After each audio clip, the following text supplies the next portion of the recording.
Seamless planetary landings, especially on worlds with atmospheres, are often seen as the holy grail of immersion. In fact, few features capture players' imaginations like the ability to descend from orbit and explore a planetary surface under an alien sky. Yet, unfortunately, not every space game actually includes them, and you'd perhaps be surprised to learn that some of the biggest space games ever still don't have atmospheric worlds. Today then, I want to discuss why I feel they are so important, why they really shouldn't be missed out, and many of the reasons and opportunities that they will deliver to games when successfully included. Now, as of mid-2025, several major titles are pushing the boundaries of landable atmospheric worlds, and each of these games is doing it in their own unique way, from Space Engineers 2's newly revealed planetary tech, which actually looks very impressive, to the evolving approaches of Star Citizen and No Man's Sky, and many others besides. Ultimately then, over the past few years, space games have proven again and again that when atmospheric planets are done right, you'll find a lot of players feeling very excited about them, and when done poorly, you'll see a lot of disappointment. So let's start with a look at where this technology is today in regards of the most popular space games, and then talk about why atmospheric planets are so important when it comes to space games. Space Engineers 2 then is in early access. It's a sequel to Keen Software House's popular space sandbox, and it's making atmospheric planets the centerpiece of its next-gen experience. Now, in June 2025, the developers revealed the first real look at Space Engineers 2's planetary tech, and it kind of left fans buzzing. During Keen's annual team meetup, the Space Engineers 2 team surprised everyone with some jaw-dropping screenshots from the latest internal build, as well as a very short clip showcasing lush landscapes under thick clouds and vast vistas on alien worlds.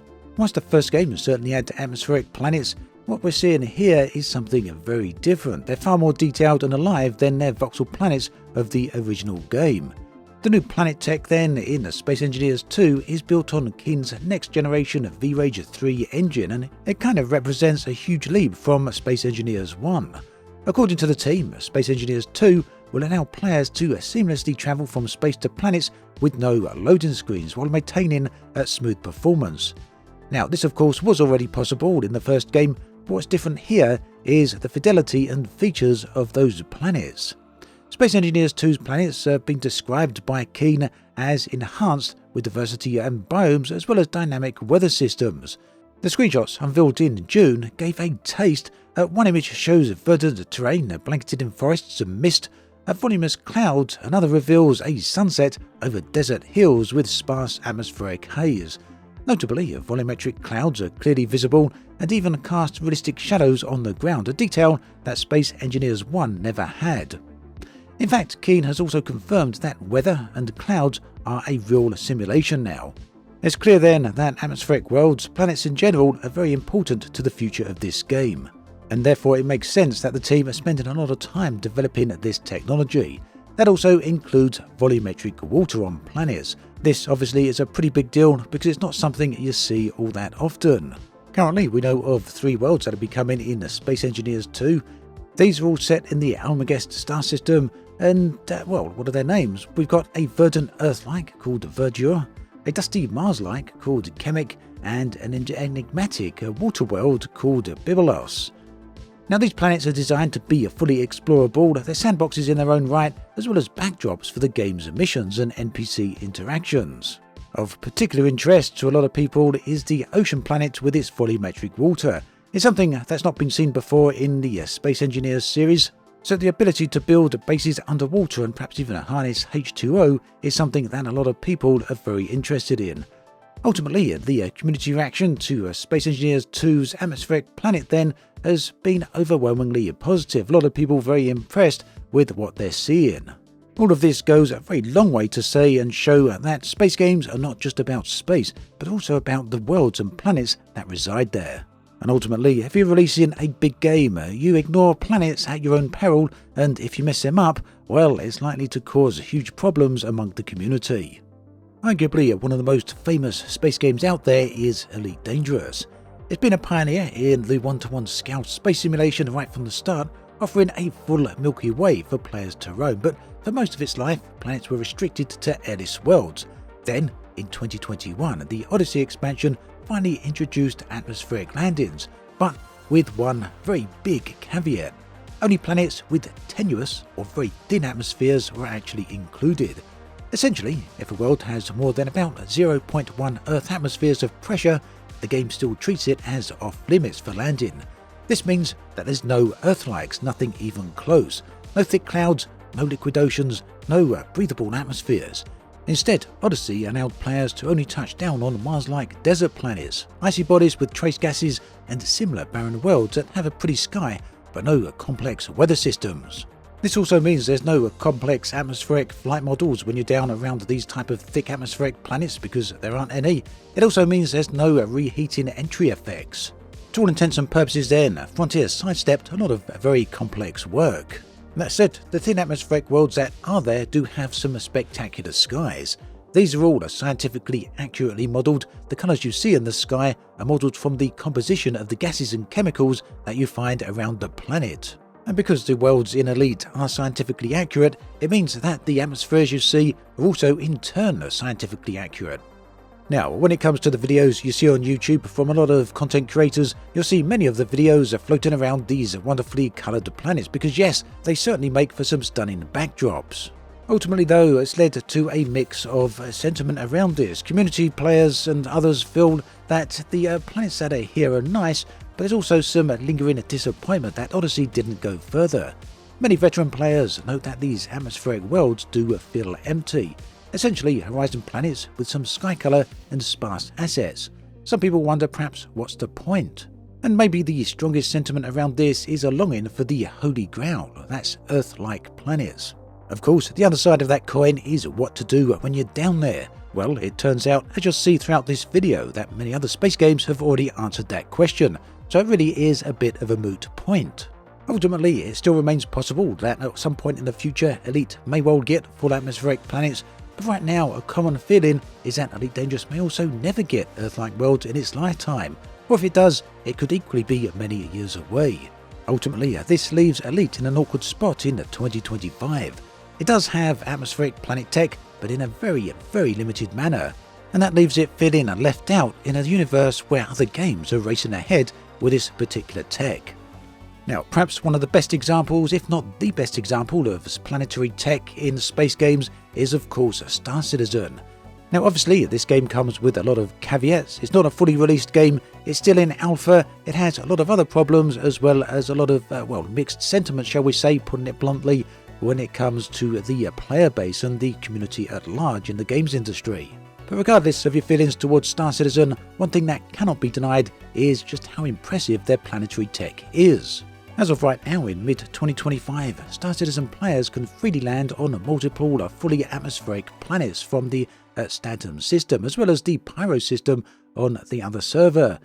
Now places like Hurston, an industrial polluted world, Microtech, a frozen planet with tundra and forests, and Crusader, a gas giant with a breathable atmospheric cloud up in the higher layers of the atmosphere. These worlds have seamless transitions as well from space to atmosphere and to ground, where you can actually reach the ground. You can ascend through the volumetric clouds, feel the drag on your ship, park outside a city or an outpost with no loading screens or abstraction at all, no obscuration of what's going on. The scale, of course, is jaw-dropping. Microtech, for example, is over 4,000 kilometers in diameter, with day-long night cycles and huge swaths of procedural wilderness. Star Citizen's current planetary tech then, V4, introduced around 2019-2020, enabled all of these wonderful looking worlds, and that includes the volumetric cloud rendering that was added a little later. I mean, flying through those clouds is pretty spectacular, especially when you see the moisture forming on your glass cockpits. However, CIG are not resting on the Planet Tech V4. The studio has also been hard at work on Planet Tech version 5, and this is something that was demonstrated at the previous CitizenCon convention. Version 5 then adds a whole load of new tech, which includes geology, soil type, soil depth, nutrients level, and so on and so forth. All of these factors will inform what kind of terrain and vegetation appears in a given area. For example, nutrient-rich soil might spawn dense alien forests, whereas barren soil yields sparse scrubland. Another interesting feature here will be a seasonal change. Now, the developers have hinted that the planets in Star Citizen will indeed have seasonal cycles affecting the vegetation, colours and possibly weather patterns as well. Whether you're walking through forests then, over deserts, or flying over the atmosphere, the vast terrain, all of the worlds in Star Citizen are absolutely stunning, especially the ones that you visit in Pyro. Yet, all this said, at the same time, the Star Citizen's community is constantly hungry for more depth on the planets. Beautiful vistas are great after all, but players often wonder, when will planets have gameplay? Currently, aside from some scattered outposts and FPS missions, planets in Star Citizen are largely a backdrop where players can simply explore or engage within some PvP with each other. Sure, you will find some wildlife roaming around, you'll find some things to collect, some different bits and pieces that have been left behind, but ultimately there's no real depth to the gameplay, at least not yet. That said, one thing the planets do deliver is a different flight model when you're flying around the world. They're affected by gravity, but also the drag and complexity of the atmosphere upon your craft. And this goes a long way to keep things very, very interesting. Ultimately then, Star Citizen really does go a long way to prove why planetary tech is so important, at least from a visual, aesthetic and exploration point of view. Gameplay, well, that's another question. And this arguably is where No Man's Sky comes in. It does have atmospheric planets, in fact it has trillions, quintillions of planets even, and there's a whole load of different activities to do down on these worlds. Now, we'll know the story by this point. When No Man's Sky launched in 2016, it was one of the first games to deliver on seamless planet transitions to entirely atmospheric planets in a full procedural galaxy, albeit with many rough edges initially. Fast forward to 2025, and No Man's Sky has undergone an astounding transformation through a steady stream of free updates. It's now often held as the gold standard for atmospheric planet tech done very well. And this all thanks to its sheer improvements that Hello Games have made. The most recent major update for planets was Worlds Part 2. This was version, I do believe, of 5.5, correct me if I'm wrong there, that was released earlier this year or earlier in 2025, depending on when you're watching this video. Now this took the game's planets to a new level of detail and variety, astonishing even long-time players with how much the once simple planets had evolved. So let's break down what No Man's Sky offers today. Every planet in No Man's Sky is fully landable, from lush paradise planets with dense jungles to toxic rain worlds under sickly yellow skies, and to Alice moons and even surreal exotic biomes. Here you can fly your starship directly from space through the clouds, which are also volumetric, down to the surface and hop out on foot without a single loading screen or cutscene. And this has been true since day one, and that core tech has only gotten more optimized over time. But early on, the criticism was that many planets felt samey or sparse. The terrain was blobby, forests weren't really forests, more like scattered trees, and the variety of assets was limited. Over the years, Hello Games has tackled each of those issues in turn, bringing the game up to a very impressive position. You can now find some absolutely spectacular looking vast high mountains, lots of forests, vast oceans, all of which you can go into, swim and even build bases within. There's some really nice water physics which has improved immensely. In fact, there's far too many things to mention here in a full list. You'd really have to go on forever. What makes No Man's Sky truly special when it comes to its planets, however, is the fact that it proves there can be plenty of activity and gameplay to do down on those planets. At its most fundamental level then, you can still do all the classic survival-like fundamentals in No Man's Sky, whether that's digging for ferrite, harvesting carbine, refining metals, craft life support gels, but there's also much more here. There's a layer that sits beneath a half a dozen intertwined gameplay systems, maybe more, that all play out on the planet. You can stake an automated mining complex atop a deep-level mineral hotspot. You can dive down into an oceanic trench and build a glass dome research habitat, then ride a Nautilus submersible through the bioluminescent kelp forests that didn't even exist in the pre-Worlds updates. You can also adopt local wildlife as mounts or companions, milk them for half a dozen byproducts, and fold these ingredients into a surprisingly elaborate cooking system whose recipes range from quick stamina bars to extra fluffy cream cakes, if that's your thing. All of that is welded to a full settlement management layer that since the Frontiers update you've been able to assume the role of an overseer. That allows you to govern productivity, happiness and defense for towns that physically expand as you approve new blueprints. And that's without even mentioning the full sheer potential of all the exploration, whether you're exploring the planetary surfaces or spelunking down into deep caves. In fact, if you're so inclined, you could spend many hundreds of hours on a single planet in No Man's Sky without ever venturing up into space. So gameplay then is of course vital when it comes to atmospheric planets. There's no point having atmospheric planets if you're not also going to have gameplay to go along with them. Now Star Citizen certainly wins the beauty contest here. Flying through Hurston's smog at sunset or flying over any of the worlds in Pyro, you'll see some truly jaw-dropping environments. But once you land, the sandbox narrows to bunker firefights and ROC mining. Base building, farming and wildlife are still on a distant horizon, acknowledged by CIG itself as continuing in the background while stability work takes priority. Now Elite Dangerous Odyssey introduced some on-foot missions, exobiology scans and thin atmosphere vistas as well, yet its planets remain sterile. Plants to sample, settlements to raid, but no crafting, no construction, no fauna, and certainly no town that asks you to name its baby turtle alien there. A lot there that could be added in the future perhaps. Starfield comes closest to the breadth of No Man's Sky perhaps and complex gameplay thanks to its quite involved base building as well as the other missions and activities that you can find on the planets, including surveying as well as wildlife hunts.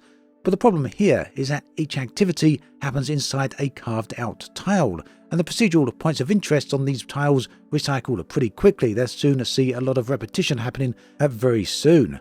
Now, of course, you can build some farms, there's no problem there, mineral extractor farm, but you never watch a storm roll in across the horizon, because technically speaking, there is no horizon. You bump into the fast travel wall instead.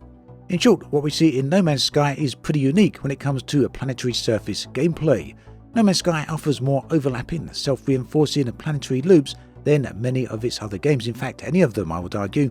And what it really does prove is why planets are so important. If you could combine the planets of Star Citizen with the gameplay of Star Citizen mixed with No Man's Sky, I think you'd be off to a very impressive game as well, and especially if you could include the one-to-one scale of Elite Dangerous. This seems to be the holy grail, the mythological space game that doesn't yet exist.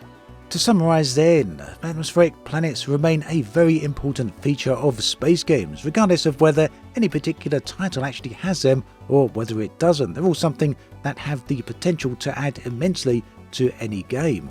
Spanning all these games then, space community's feelings about atmospheric planets are passionate and nuanced.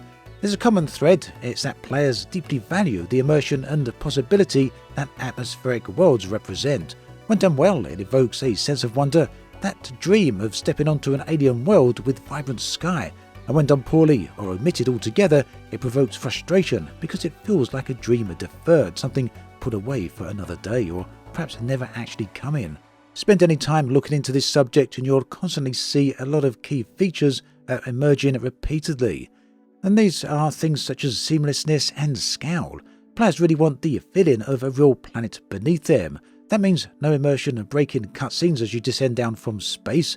Likewise, players want the ability to fly anywhere on a planet, land down on the surface, hop out of your ship, do a little bit of exploring or activity, get back in your ship, fly over the landscape and land somewhere else on the opposite side of the mountain beyond the horizon. Quality planets, however, are pointless without meaningful content. So at the same time, players don't just want atmospheric planets to be there and just be empty, they want deep and complex gameplay. Yes, quite naturally and obviously this is a big ask. It's a lot to expect from any game, let alone a somewhat niche genre that has perhaps seen its heyday from AAA titles. Yet the fact remains that this is a genre that has always pushed boundaries. Another thing players want to see is environmental realism and challenges. Much you could quite reasonably argue that No Man's Sky's planets are far from realistic, they are internally realistic and internally consistent, and that means a lot to players that are playing on these worlds. And of course, the big thing here is the sense of awe and beauty. Let's not forget that the simple desire to be awed. Space gamers are often amateur astronomers or sci-fi lovers. They love the idea of nature or seeing alien landscapes, and when they see a ringed planet rising over a horizon or a sunset that lights up alien clouds, they often screenshot it, share it, write even a story about it. It's an emotional impact that really is real. This is something we see in all space game communities, that big deep impact, that wow reaction. Something truly impressive, and space games have the potential to deliver this perhaps more than any other genre. The good news then is that space games continue to push in this direction.